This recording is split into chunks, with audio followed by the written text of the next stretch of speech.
I was able to set up a meeting with Amy Goodman, a leading expert in the failures of the mainstream news media. You've met Louis J. Does he deserve to have media coverage? We need to have alternatives, and third-party candidates are part of that discussion. A popular campaign where people give $10, $15, public funding of campaigns, this is what preserves democracy.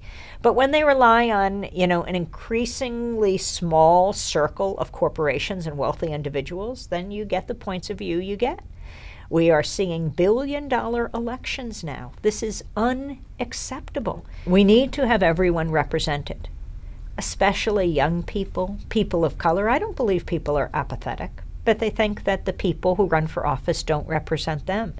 But when they hear a reflection of their own ideas, of their own voices, that encourages them to get involved.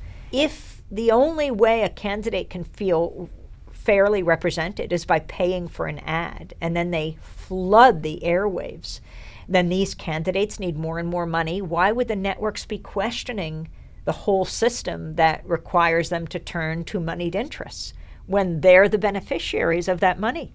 Most of the money in campaigns goes to television advertising. So you're not going to have the networks where people get most of their information, although that's changing in the digital internet age. Why would you have them challenging that system? That's why we need independent media, like Democracy Now!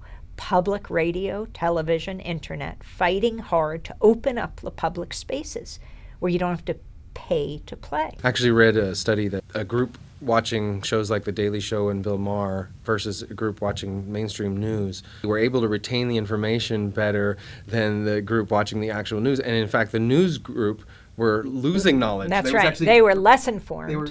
And people who were watching Fox were the least informed. What do you think that says about news? Because it's inaccurate. And it is bringing you such a narrow range of opinion.